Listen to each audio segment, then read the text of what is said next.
The Whistle. Mr. Parkins wasn't a very good golfer, but he enjoyed the game.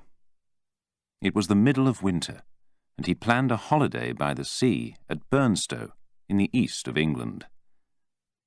"There's an interesting old church in Burnstow," one of the other teachers at his school told him. "It's more than 600 years old. Of course, it's not there now, but there are some stones from the old walls near the beach." "Thank you. I'll look at them," said Parkins. "Where are you going to stay?" his friend asked. "Not many of the hotels are open in the winter," said Parkins, "but I got the last room in a small hotel by the beach, the Globe." Mr. Parkins went to Burnstow by train from Cambridge, his home city. When he arrived, he took a taxi to the hotel. The Globe was a nice hotel. There were 2 beds in his room and a large table by the biggest of the 3 windows. From that window, he could look east, across the beach to the sea. The 2 smaller windows looked out to the north and the south. South of the hotel was the little village of Burnstow. There were no curtains at the windows of his room, but Parkins didn't think about that then. He put his books and papers on the table and took his clothes out of his bag. He put his golf bag next to the window.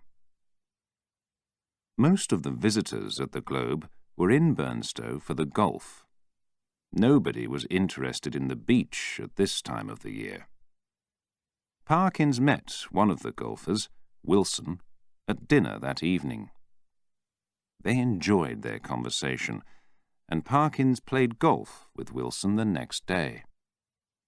Wilson was not very good at golf, but he hated losing games. He shouted angrily when he hit a ball badly. "You'll play better tomorrow," Parkins told him. "Perhaps," said Wilson, with a red face. Parkins didn't walk back to the hotel with Wilson that evening. "I want to find an old church near here," he said. "A friend in Cambridge told me about it before I left home." "A church?" said Wilson. "Yes," said Parkins. "It's more than 600 years old, so the building won't be there now, but he says that there are some interesting stones." "Are you interested in old churches?" asked Wilson. "Yes, I am," said Parkins. "I'll walk back to the hotel on the beach. I'll see you later, at dinner." "Yes, all right," said Wilson. "See you then." Parkins walked away to the beach. It was getting dark, and he couldn't see very well. "How am I going to find these old walls?" he thought. Suddenly, his foot hit a stone and he fell. He got up and looked at the ground carefully. He could see a number of large, square stones. "I think this is it," he thought. He put his hand under one of the stones. There was something under it. "I think this stone is from a wall," Parkins thought. His fingers found something small and hard, and he pulled it out. "What's this?" he thought. It was nearly dark now, and he couldn't see it in his hand. He felt it carefully. It was long and thin. "I'll look at it later," he thought, and he put it carefully in his coat. It was a cold evening, so he began to walk quickly to the hotel. He could see the lights of the village in front of him. A minute or 2 later, Parkins looked back and saw something about 100 meters behind him. "What's that?" he thought. "Is it a man?" "Yes, and he's running. But why isn't he coming nearer now? That's very strange." He looked at his watch. Oh dear, it's nearly time for dinner. He began to run. That evening, at dinner with Mr. Wilson, the two men talked about golf and about India. "I lived in India for many years," said Wilson. "I can tell you a lot of stories about that country and its people." It was nearly midnight when Parkins went upstairs to his room. He suddenly remembered about the old church stone, and he took the long, thin thing out of his coat. He looked at it carefully. It's a whistle, he thought, but it's very dirty. Where's my knife? But first he went to the window and opened it. He wanted to look at the sea. It was quiet outside, and he looked down at the beach in front of the hotel. There was a man on the beach. Who's that? He thought. What's he doing out there at this time of night? He watched, but the man didn't move. Parkins closed the window and found his knife. He cleaned the whistle with it, and after a minute or two, he could see something on it. There's some writing on it, he thought. He looked at the letters on the whistle and read them slowly. The words are in Latin. He read them again and thought for a minute. I think that it means, "Who is coming?" He smiled. Who is coming? Perhaps I'll blow the whistle for him. Parkins put the whistle to his mouth and blew. It's a good high sound, he thought, but not too loud. He blew it again. This time, the sound of the whistle brought a picture into Parkins' head. For a minute or two, he couldn't really see anything in the picture, but then he saw a wide, dark, open place. It was night, and the moon shone in the sky. There was a strong wind. Very slowly, he began to see other things in the picture. Now there was a person in the middle of the dark place. Is it a man or a woman? He thought. He didn't know. Suddenly, the wind outside hit the large window in his room hard. Parkins looked up. A white bird flew past. He turned to the whistle again. He liked the sound of it, so he blew it again. It was louder now, but this time no picture came into his head. At the same time, the wind outside the hotel got stronger and stronger. Suddenly, it blew the big window open and blew out the lights in Parkins' room. "What's happening?" he cried. "These sea winds are very strong." Parkins pushed the window and tried to close it. It was very difficult. Then suddenly, the wind stopped and the window closed easily. Parkins looked round the room. That's good. It didn't break anything, he thought. He heard some noises from the room above him. Perhaps the sound of the wind and my window woke up Wilson, he thought. He could hear his new friend's heavy feet on the floor. He could also hear strange noises. Are those words? Thought Parkins. What's he saying? Who is he talking to? After a minute or two, he took off his clothes and went to bed. He could hear the wind outside again. It made a high, ghostly noise. Parkins didn't like the sound. He tried to sleep, but he couldn't. Perhaps he was excited about the golf or the old church stones, or the whistle? He didn't know. What could he hear now? Was it somebody in bed in the next room? Other people can't sleep, he thought. It's not only me. He shut his eyes and tried again to sleep. More pictures came into his head. They were different this time. Now they were pictures of a long, open beach. He could see somebody. Was it a man? Yes, a man. But Parkins couldn't see his face. The man ran and, every minute or two, looked behind him. What's he looking at? Thought Parkins. The man's legs were very tired, and he ran very slowly. Suddenly, he fell down and couldn't get up again. Now, Parkins could see the man's face. It was white. The man was afraid. Parkins watched him. What's he afraid of?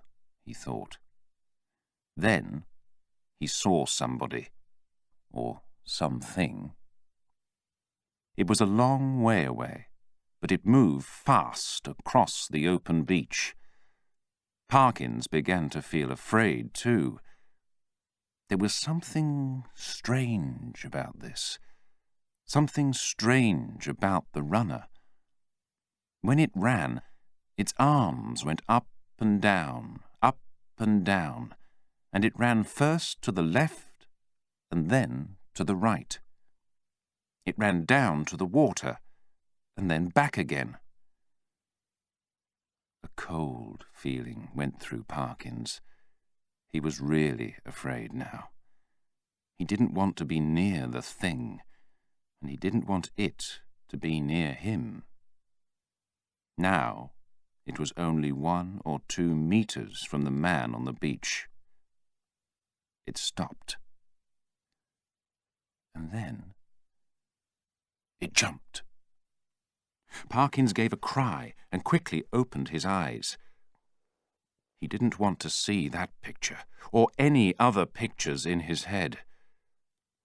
I'll try not to sleep, he thought. I don't want any more bad dreams. I'll read a book. He lit the small light by his bed and heard something in the room. He turned and looked. What was it? But there was nothing there.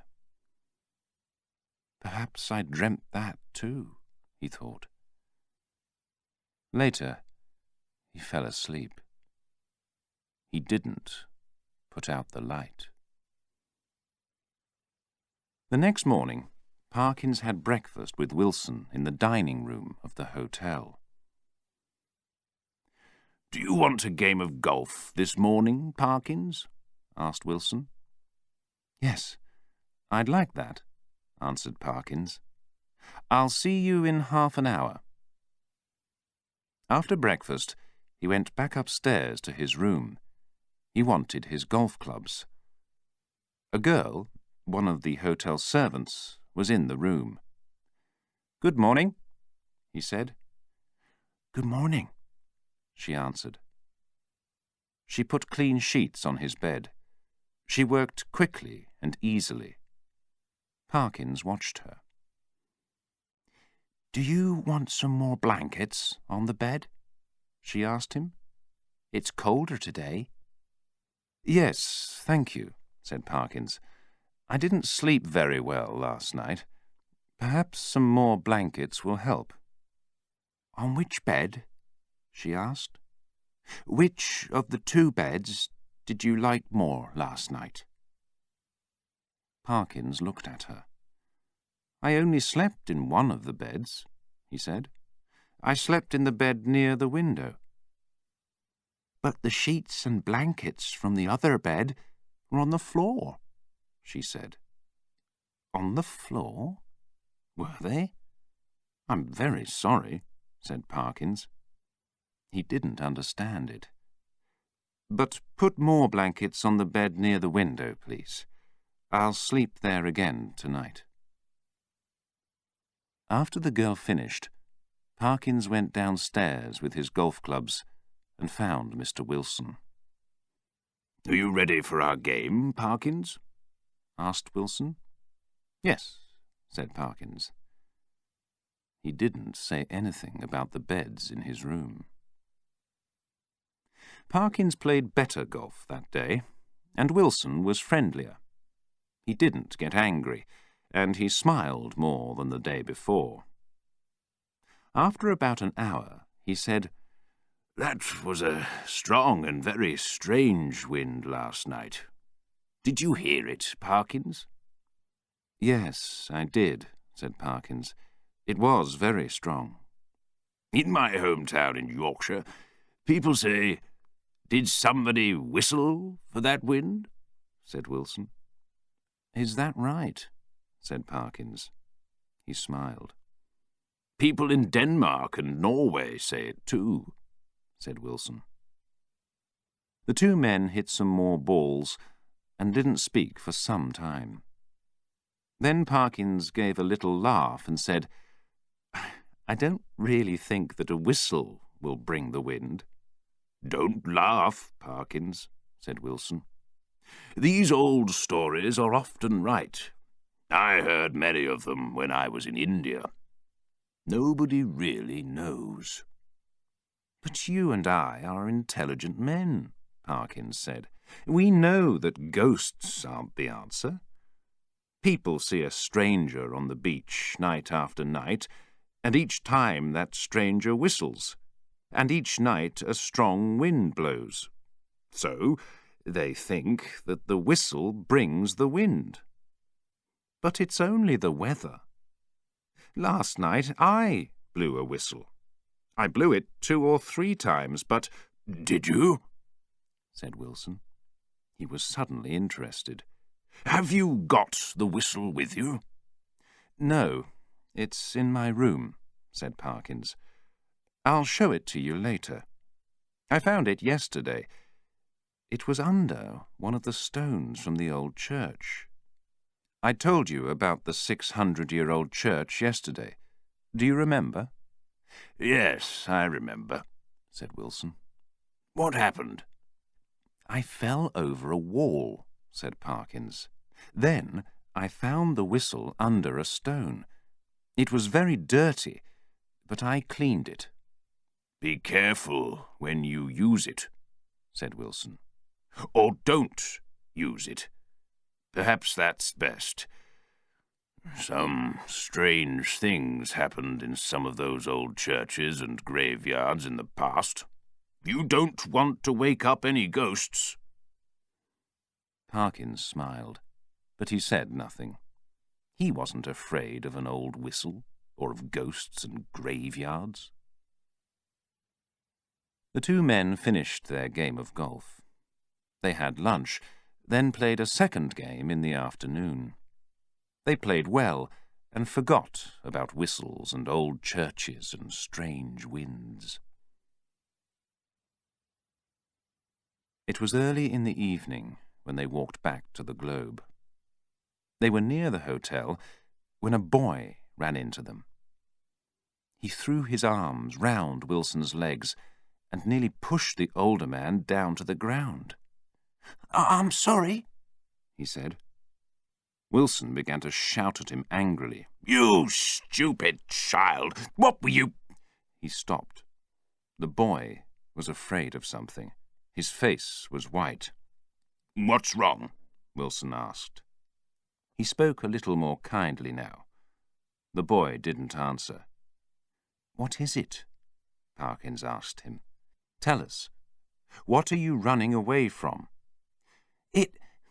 It was in the window, cried the boy. Which window? Asked Wilson. Don't cry, boy. One of the hotel windows, upstairs at the front, said the boy. I didn't like it. What was it? asked Wilson. "Stop crying, boy, and listen to me. Start your story at the beginning. Were you outside the hotel?" "Yes, with some of my friends," said the boy. "We often play there, in front of the globe. The other boys went home for their tea before me.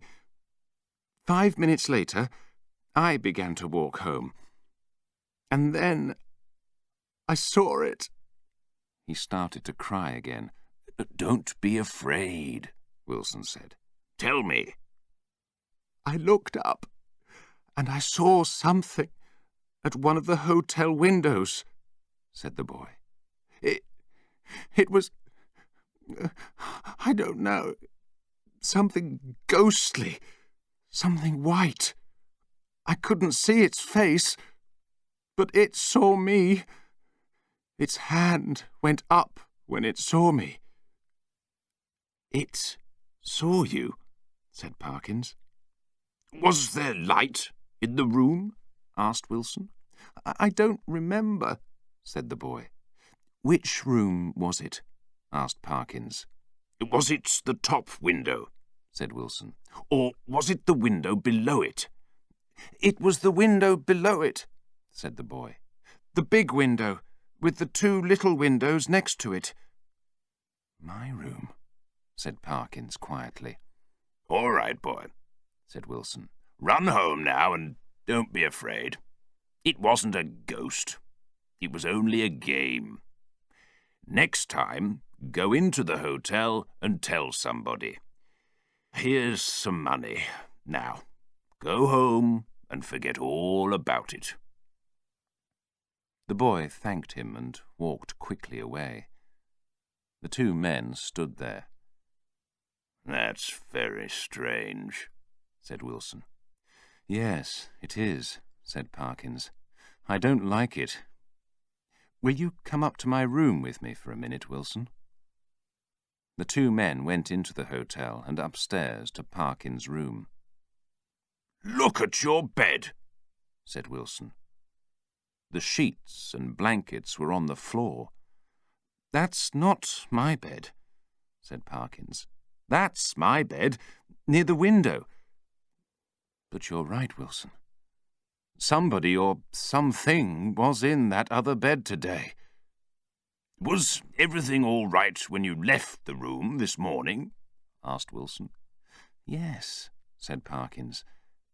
"I don't understand. Perhaps the girl started to put clean sheets on the bed, and then somebody called her away," said Parkins. "Perhaps the boy saw her through the window." "Call for the girl and ask her," said Wilson. "I will," said Parkins. "I'll do it now." After a minute or 2, the girl arrived in Parkins' room. Parkins asked her about the bed. "I put clean sheets and blankets on the bed this morning, Mr. Parkins," she said. "You were here. Don't you remember? It was all right when I left it." "Of course I remember," said Parkins. "But did you come into the room again this afternoon?" "No, I didn't," said the girl. "Nobody came in here this afternoon, Mr. Parkins." "All right. Thank you," said Parkins. The girl put the sheets and blankets on the bed again and went away. Parkins walked round the room and looked carefully at his books and his clothes. Everything was there. "I don't understand it," he said. The 2 men were quiet for a minute. Then Wilson said, "I'll see you later at dinner." "Yes, all right," said Parkins. Parkins was very quiet at dinner that evening. Later, when he and Wilson went upstairs, Wilson said, "Will you be all right? You can call me in the night." "Thank you," said Parkins, "but everything will be fine now. Do you want to see that old whistle?" "Yes, please," said Wilson. "Here it is," said Parkins. He took it from his coat. Wilson looked at the whistle carefully. He turned it over in his hands, then said, "What are you going to do with it?" "I'll show it to one of my friends at Cambridge University," said Parkins. "He's very interested in old things.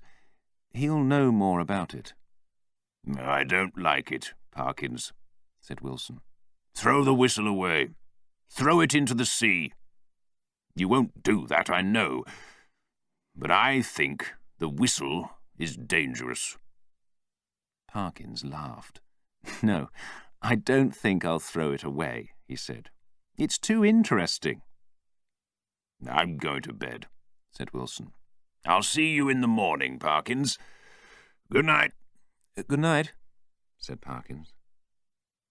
After Wilson left, Parkins went into his room. He looked at the windows and remembered. There were no curtains. "I can't ask for some now.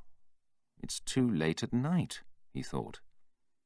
It wasn't a problem last night because you couldn't see the moon, but the moon is there tonight. I can't sleep with the moonlight on my face. What can I do? He thought for a minute. I know. I'll put a blanket across the windows. He took one of the blankets from his bed and put it up. The room was suddenly darker. That's better, he thought. Parkins took off his clothes and got into bed. He took a book from his bag and began to read. But he was tired. He only read for a short time before he fell asleep. He was asleep for an hour or more, but then moonlight shone across his bed and onto his face. He woke up and looked across at the windows. The blanket was on the floor, and he could see the big, round moon in the sky. The blanket fell down, thought Parkins. Why didn't I ask the hotel girl for some curtains? It's too late now. He was angry. What can I do? Do I try to sleep with the moonlight on my face? Or do I get up and put the blanket across the windows again? And will it stay there or fall down again? He was tired, and the questions went round and round in his head. Suddenly, he heard a noise. Parkins listened. Was the noise from the other bed? No, thought Parkins. It's nothing. The room was quiet again, and Parkins closed his eyes. The noise started again. It was louder now. Parkins opened his eyes. He slowly turned his head and looked across the room at the other bed. And something sat up in the bed. "Ah!" cried Parkins. He jumped out of his bed and ran to the window. He pulled a golf club from his bag and turned. But the thing moved off the bed and stood between him and the door of his room. Parkins couldn't see the thing's face. There was something, a long, dark sheet over its face and over its arms and legs. Was it a sheet? Parkins didn't know. He didn't want to think about it. He didn't want to know. The thing moved across to Parkins' bed and put its hands down onto the bed. It began to move them round and round, over and under the blankets. Oh, no! It's looking for me, thought Parkins. It's trying to find me. He wanted to run past the thing and out of the door, but he couldn't move his feet. He pushed the window open behind him and quickly looked down. But it was a long way down to the ground. He couldn't jump. The thing left the bed and began to move slowly and carefully across to the windows. Its arms were in front of its head. They moved up and down and from left to right. It can't see, thought Parkins. But then the moonlight shone on it, and the wind blew. The dark sheet opened for a minute. He could see the thing's face. It was an old face. A dead face. Parkins felt ill when he looked at it. "No! No!" he cried. And that was a mistake, because the thing heard him. It jumped across to the window and put its hands round Parkins' arms. Parkins cried again. "No! Stop! Get away from me!" The thing pushed him half out of the window. "Help!" shouted Parkins. The old ghostly dead face was next to Parkins' face now. "Help me! Help me!" he shouted. Somebody opened the door of his room, and suddenly 2 hands took Parkins' arms. They pulled him away from the window. "It's all right," he heard. "I'm here." It was Wilson. Parkins fell weakly onto the floor. He looked round the room. Where was the thing? He could only see Wilson. Wilson didn't ask any questions. He helped Parkins into his bed, then stayed with him all night. The next morning, Wilson and Parkins talked for some time in Parkins' room. "Strange things happen, Parkins," Wilson said. "I remember when I lived in India." He stopped. "But that's all in the past. Now, give me the whistle." Parkins gave him the whistle, and Wilson walked out of the room. A minute or two later, Parkins looked out of his window and saw Wilson down on the beach. He watched. Wilson threw the whistle out into the sea. Parkins is a different man today. He jumps at strange noises and doesn't like the moonlight. He doesn't laugh at ghost stories. And he doesn't like whistles.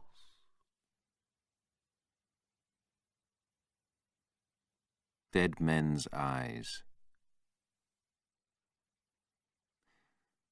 On the first day of his holiday, Mr. Fanshaw got off the train at a small country station in the southwest of England. He was on his way to the home of a new friend. It was his first visit to the Hall. A man came out of the station office. "Mr. Fanshaw?" the man asked. "Mr. Richards is sending a car for you.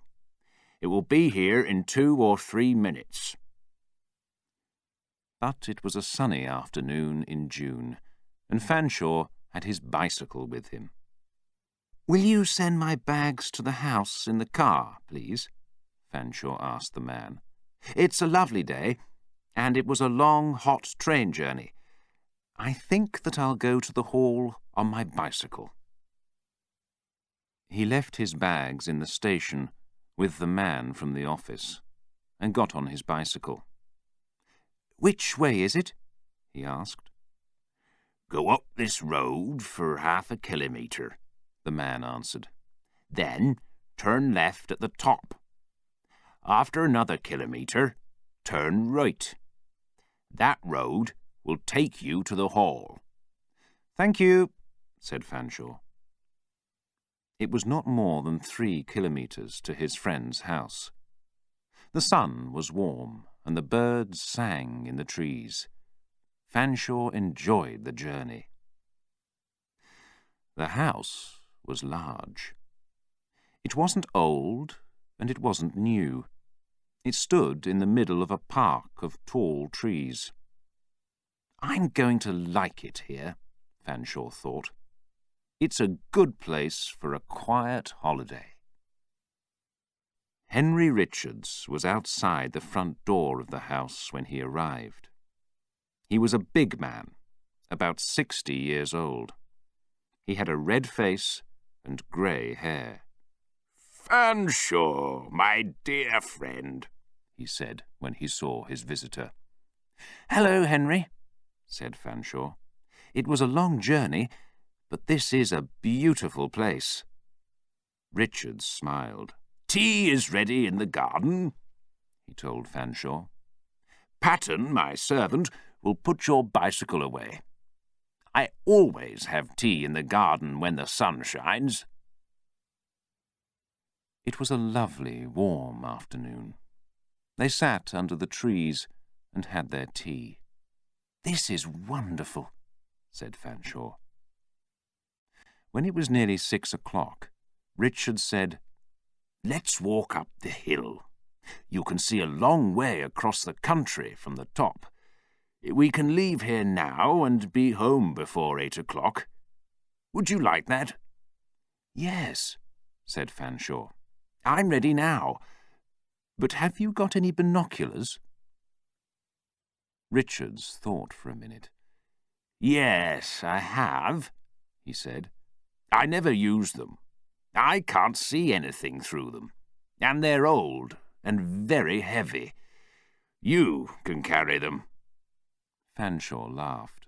"All right," he said. They went inside the house. Richards walked into one of the rooms and across the room to a cupboard. He took out a box, but he didn't try to open it. "The binoculars are in there," he said to Fanshaw. He looked at the box for a minute. "But I can't remember. Can you open it? There is a way. Do you want to try?" The box was heavy. Fanshaw put his fingers on each end and pushed. Then he pushed harder. "Ah!" he cried. "What's wrong?" said Richards. "Oh, you cut your hand on the box. But it's open now." Yes, look, "I did cut my hand," said Fanshaw, "and it hurt. But here are the binoculars." He took them from the box. "They are heavy, but I can carry them." "Are you ready, then?" said Richards. "Let's go out through the garden." They walked through the garden and into the park. Then they began to climb the hill. "The binoculars came from old Mr. Baxter," said Richards. "He was a watchmaker in the village, but he enjoyed looking for old things. He found the floor of a Roman building near here. A lot of other things, too. He's dead now. When he died, I bought his papers and those binoculars. He made the binoculars." "Did he? Then he was a clever man," said Fanshaw. "But why are they so heavy? It's strange." "Baxter was a strange man," said Richards. "He often closed his shop for 2 or 3 days and walked round the country near here. He made notes about interesting places. People use his notes now, and they often find old things in the ground." "That's interesting," said Fanshaw. "And you're right. Baxter was a clever man," said Richards. "But I didn't like him. Not many people did. But I can't talk about him now, Fanshaw. I can't climb this hill and talk at the same time." There were some trees at the top of the hill. The two men sat down under them and looked across the country. "You were right," said Fanshaw. "You can see a very long way from up here. And everything looks very beautiful this evening," said Richards.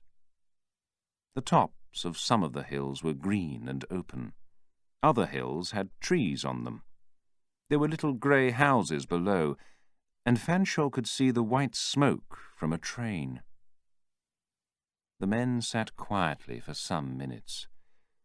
Then Richards said, "Now, use the binoculars, Fanshaw, and look over there. Can you see Full Naked Church? Look over that wood." "Yes, yes," said Fanshaw. "I can see it. That's a fine, tall tower. I'd like to go there. How many kilometres is it from here?" "A tower?" said Richards. "I don't remember a tower. Perhaps you're looking at Oldbourne Church, but I don't call that a fine tower." "Where is it?" asked Fanshaw. "Oldbourne? It's about 14 kilometres away," said Richards. Fanshaw moved the binoculars from his eyes. "I can't see the tower without them," he said. "Now, look over there to the left," said Richards. "Use the binoculars again. Can you see that hill with the thick wood on the top of it?" Fanshaw looked through the binoculars again. "Yes, I can see it. And I think I know its name." "Do you?" asked Richards. "What is it? What do you think?" "Gallows Hill," answered Fanshaw. "You're right. How did you know that?" "It's easy. There's a gallows on it." "A gallows?" Richards said. No, there's only a wood on the top of that hill." "You're wrong," said Fanshaw. "There isn't a wood.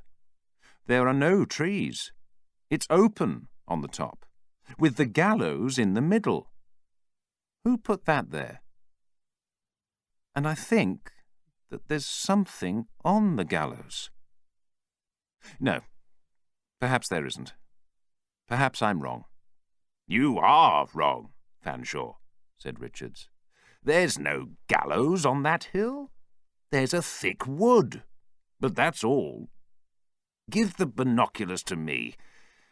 I can't usually see anything with them, but I'll try again."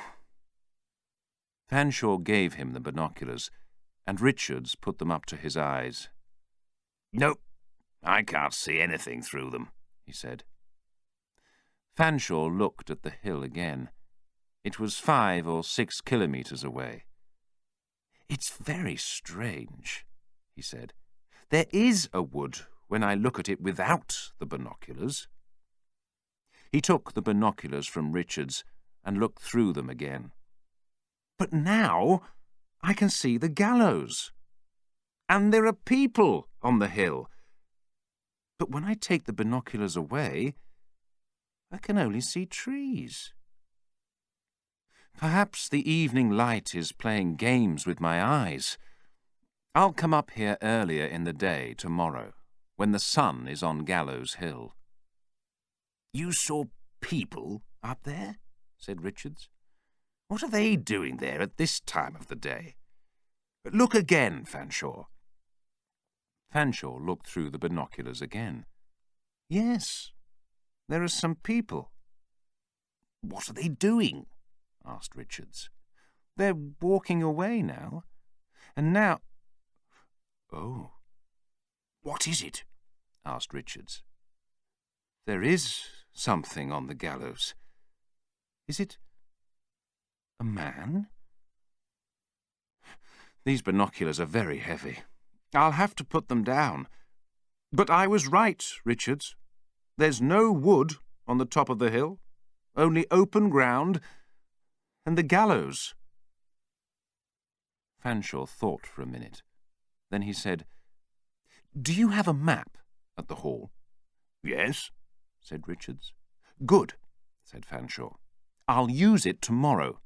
I'll go up there." Richards sat quietly for some time. He looked unhappy about something. Then he got up and said, "Let's go back. It's nearly time for dinner." He spoke very little on the way to the house. When they went in, the servant, Patton, was waiting for them in the sitting room. He, too, was unhappy about something. He had the binoculars box in his hands. "Excuse me, Mr. Richards," he said. "I found this open and—" "It's all right, Patton. I gave the binoculars to Mr. Fanshaw. He used them on our walk today," said Richards. "Oh," said Patton. "That's all right, then. I only said something because the box is always in that cupboard.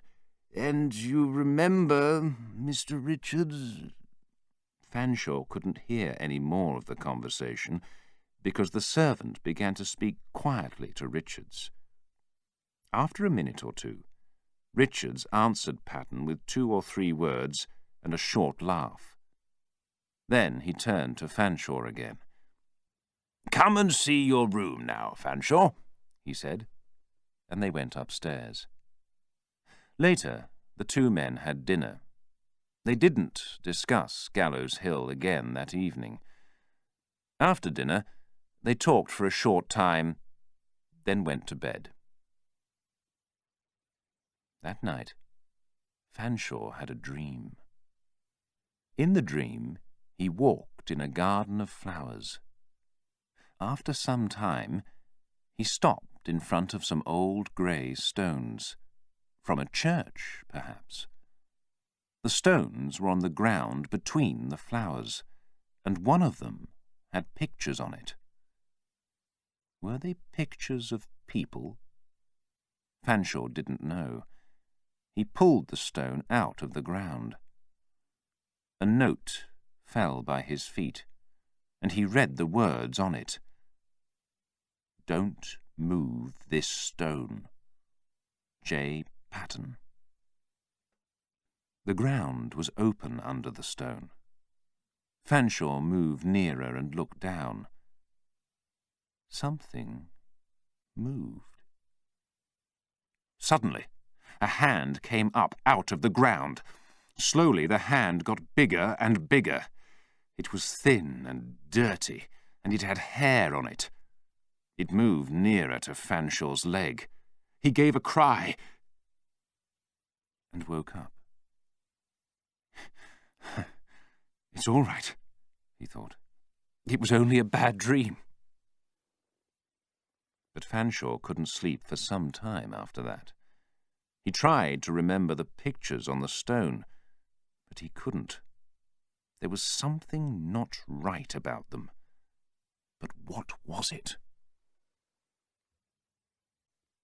Fanshaw didn't get up very early the next day. He was on holiday, of course, but he couldn't stop thinking about the dream. Who were the people in the dream? What were the pictures on the stone? He couldn't remember them. After some time, he went downstairs to breakfast. "I've got some books about the country and the villages near the hall," Richards told him after breakfast. "Are you interested, Fanshaw?" "Yes, I am," said Fanshaw. "I'd like to see them." "I've also got Mr. Baxter's notes," said Richards. "Sometimes he wrote for magazines, too. When he found things on his journeys near here, he liked to write about them. You'll find some of his pictures with his papers." For 2 hours that morning, Fanshaw looked through the books, magazines, and papers. One of Baxter's pictures was of a fine, tall tower, and it was not the tower of Oldbourne Church. Later that day, Richards asked Fanshaw, "What are you going to do this afternoon?" "I'll go out on my bicycle," said Fanshaw. "I'll go to Oldbourne and then go to Gallows Hill. That will be about 25 kilometres. Is that right?" "Yes," said Richards. "I'll give you the map. You'll go past Lambsfield and Wonston. Go and see them. They're very interesting places." "All right, I will," said Fanshaw. "Can I take your binoculars with me?" "Of course," said Richards. "I want to get some better binoculars. These really are too heavy. Perhaps I'll go into town today and find some. Why? Asked Fanshaw. You say that you can't see anything through binoculars. I know, said Richards, but perhaps with some new... He stopped, then spoke again. Patton doesn't like Baxter's binoculars. He knows a story about them. Something about the binoculars and the old watchmaker.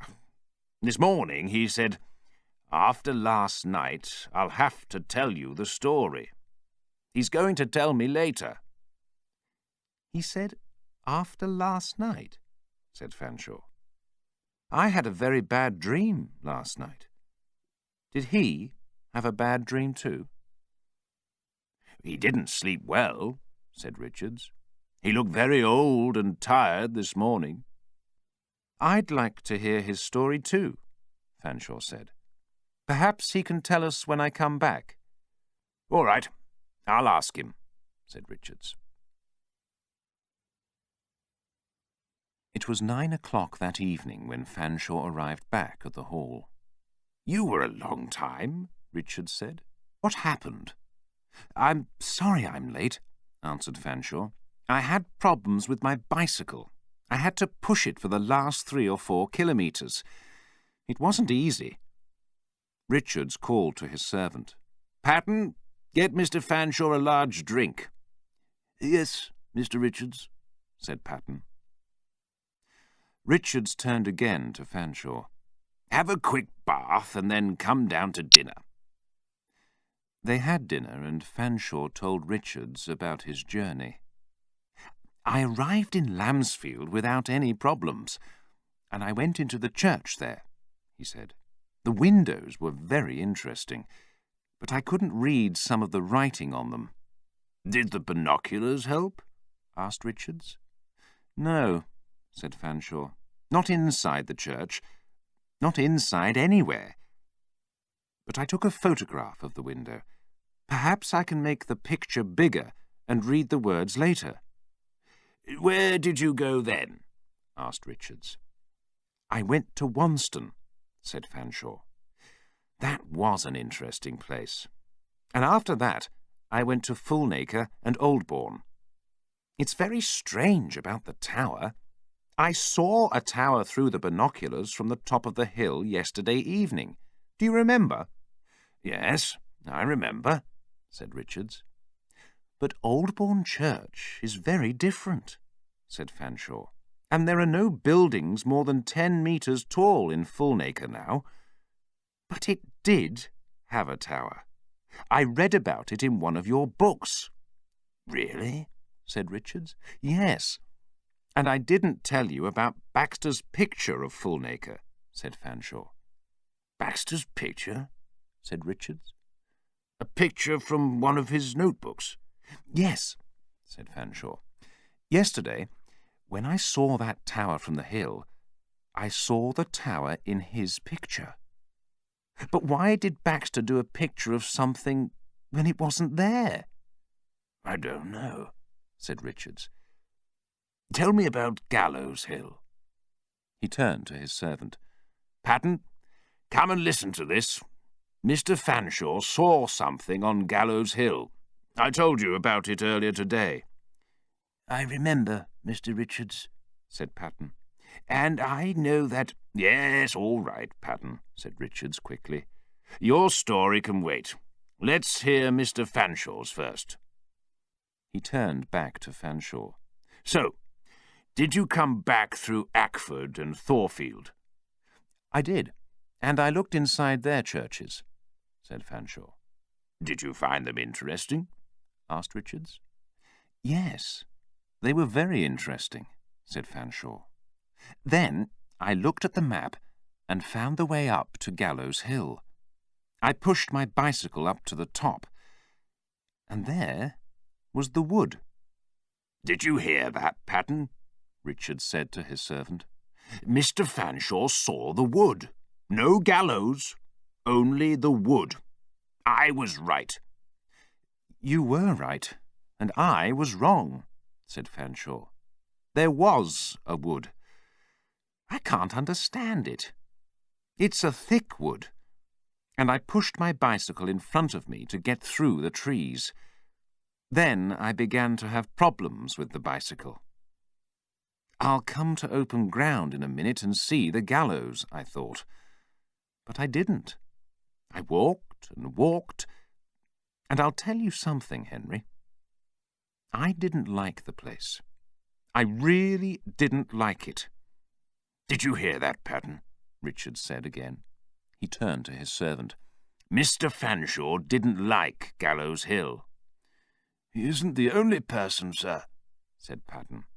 Not many people want to go. I know, said Richards quickly. What happened next, Fanshaw? I walked through the trees and pushed my bicycle in front of me, said Fanshaw. 2 or 3 times I thought, there's somebody or something behind me. Then there was a hand on my back. He stopped. A hand? Said Richards. His eyes opened wide. Yes, said Fanshaw. I looked round quickly, but there was nothing there. Nothing? Said Richards. Nothing, said Fanshaw. Then later I thought, there's somebody above me. I looked up and fell over a stone. The stone was big and square and open at the top. There were 2 more of them. Do you have some paper? I'll do a picture for you. Patton found some paper and a pen, and Fanshaw did a picture of the stones. Richards and Patton looked at the picture. Can you understand that? Asked Fanshaw. Why are they there? Do you know? Richards wasn't happy. I think I do, he said. He looked up at his servant. Sit down, Patton. The old man sat down next to Richards. Did you stand between the stones, Mr. Fanshaw? Patton asked. Did you? Richards asked his friend quickly. I did not, said Fanshaw. It was a bad place, and I was afraid. I think it was a graveyard. I wanted to get away from there as fast as possible. I can understand that, said Richards. I took my bicycle and ran, said Fanshaw. I fell down 5 times, but then I got out of the wood and onto the road. I couldn't use my bicycle, so I had to carry it. The walk to the hall took me an hour. Is it 4 kilometres from that hill, or is it more? It's about 8 kilometres when you come on the road, Richards told him.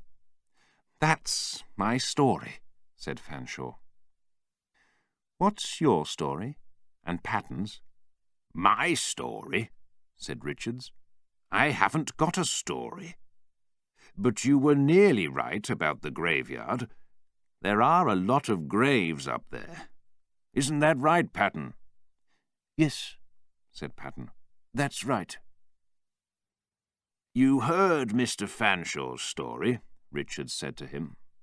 Now tell us, is your story about Baxter? Yes, it is, said Patton. He was quiet for a minute. Then he spoke again. I knew him very well, but he was a strange man. People often ask me, how did he die? But I can't tell them because I don't really know. People in the village knew very little about him, Richards told Fanshaw. He didn't have a wife or any children. When Mr. Baxter found old things, he often showed them to me, Patton said. Some of them were from Roman times. He knew about the Romans, said Richards. I'll show you the Roman floor near here before you go home, Fanshaw.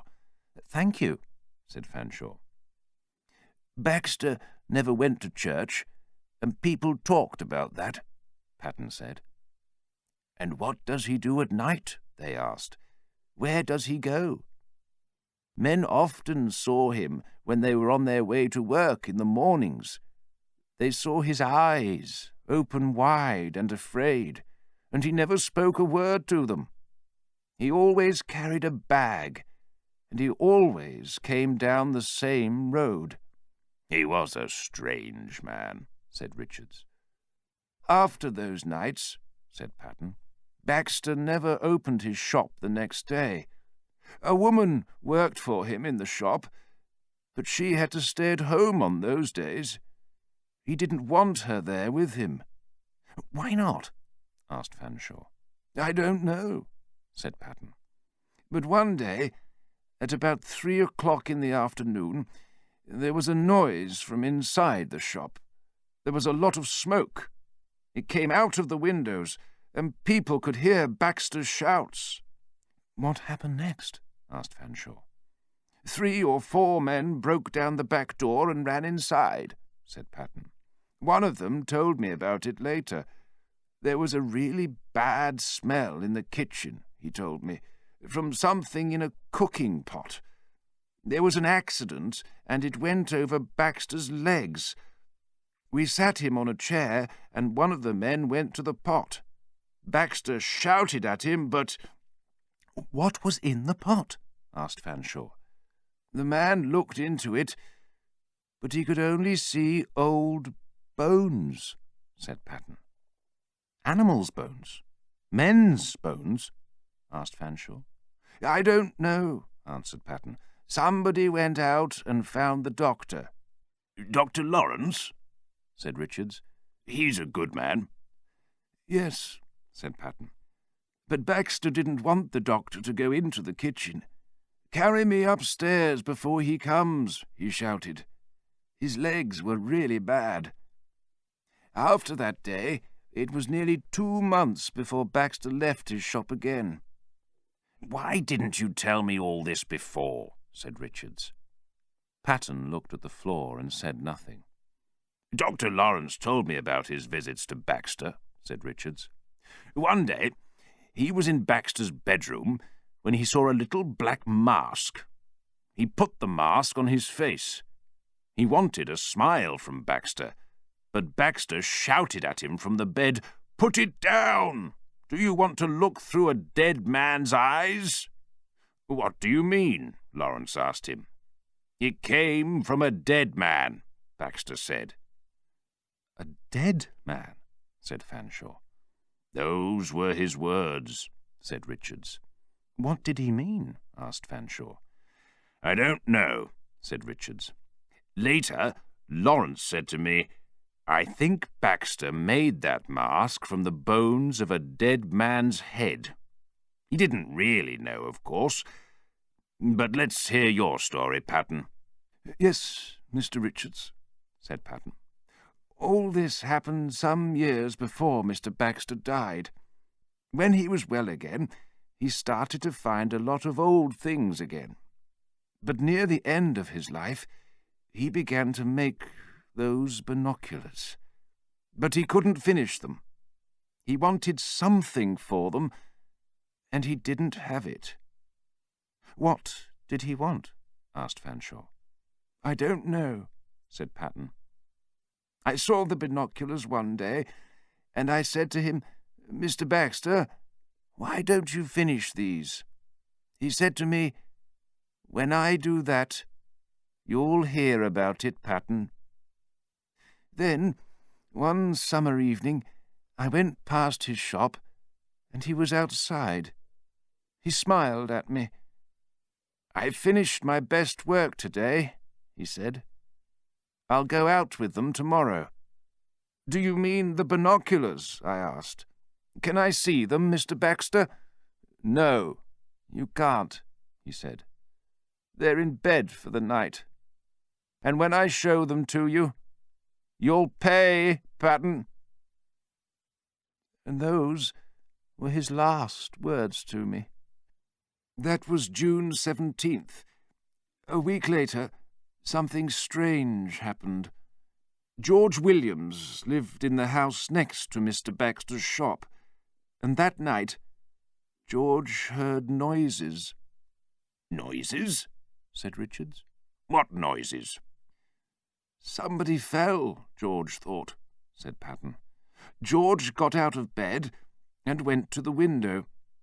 He looked down into the street, but there was nobody there. Then he stood and listened. The noises came from Mr. Baxter's shop. He listened, and he heard Mr. Baxter on his stairs. It was a very slow walk. Then Mr. Baxter's front door opened. George looked out of the window again and saw Mr. Baxter in his hat and coat. Mr. Baxter's mouth opened and closed. Then he moved his head to the right and to the left. And then he walked, George said. But he didn't want to walk. Do you understand? Somebody or something pulled him. But there was nobody there. Nobody? Said Fanshaw. That can't be right. Perhaps it was too dark, and your friend George couldn't see them. No, Mr. Fanshaw, said Patten. George saw everything. Somebody or something pulled Mr. Baxter. But there was nobody there. Then Mr. Baxter's hat fell onto the road. George opened the window and heard a shout from Mr. Baxter. Please, sirs, don't do this, George heard. Are you ill, Mr. Baxter? George called down to him. I'll get Dr. Lawrence. Go back inside, came the answer. But did Mr. Baxter say it? Or was it another person? George never knew. The sound was strange, George said, but there was only Mr. Baxter in the road. George wasn't happy about it, but he closed the window. He went and sat on his bed. He could hear Mr. Baxter outside on the road. After a minute, he stood up again and went to the window. He looked out again. What did he see? Asked Richards. He wanted to know, but he was afraid to hear the answer. He saw Mr. Baxter on his way up the road with the same strange walk, said Patten. Somebody or something pulled him, asked Fanshaw. Yes. I don't know. There was nobody there, only Baxter, said Patten. George remembered one more thing. Mr. Baxter didn't stop for his hat when it fell onto the road, but later it was on his head again. Somebody or something put it there. And after that, nobody saw Mr. Baxter for a week or more, said Patten. Then, one evening, Will Fakes came over the hill to the village. I saw hundreds of blackbirds above Gallows Hill, he told people. I never see birds up there. So Fakes and Dr. Lawrence and 5 or 6 more men went up the hill. They found Mr. Baxter dead on the ground. He was between those 3 stones. After Patten finished his story, nobody spoke for some time. Then Patten looked at Fanshaw and said, Excuse me, Mr. Fanshaw, but did you take those binoculars out with you today? Yes, I did, said Fanshaw. And did you use them? Asked Patten. Yes, I wanted to look at something in Lambsfield Church, said Fanshaw, but I couldn't see anything through them. And now I remember, when I came back here, I left them outside on my bicycle. That's all right, said Patten. I'll get them in the morning. Perhaps you can try them again then. Yes, I'll do that, said Fanshaw. After a little more conversation, he and Richards went to bed. The next morning, before breakfast and after a good sleep, Fanshaw took the binoculars into the garden. He looked through them at the hills, but he couldn't see anything. He tried again and again, and then went inside the house. He found Patton and Richards. "I can't see anything through them," he said. "Did you break my binoculars?" said Richards. "No," said Fanshaw. "I didn't do anything, but they don't work." After breakfast, Richards took the binoculars out into the garden. "I'll try," he said. He looked through them, but he couldn't see anything. "They're too heavy," he said. "Be careful," said Fanshaw. But before Richards could catch them, the binoculars fell from his hands to the ground. They broke, and something wet and black came from inside them, and with it came a very bad smell. Richards jumped back. "Ah!" he said. "Now I understand. Now I know about his cooking." "What do you mean?" said Fanshaw. "Are you talking about Baxter?" "Yes," said Richards. "What did he cook?" asked Fanshaw. "Remember Baxter's words to the doctor," said Richards. "He said, 'Do you want to look through dead men's eyes?'" "Yes, I remember," said Fanshaw. "What did he mean?" "He cooked bones in his pot, remember?" said Richards. "Yes," said Fanshaw. "And what did he do with the water from those cooked bones?" said Richards. "Those old, dead men's bones. He put it in the binoculars." Fanshaw's mouth fell open. And when you look through the binoculars, you look through dead men's eyes.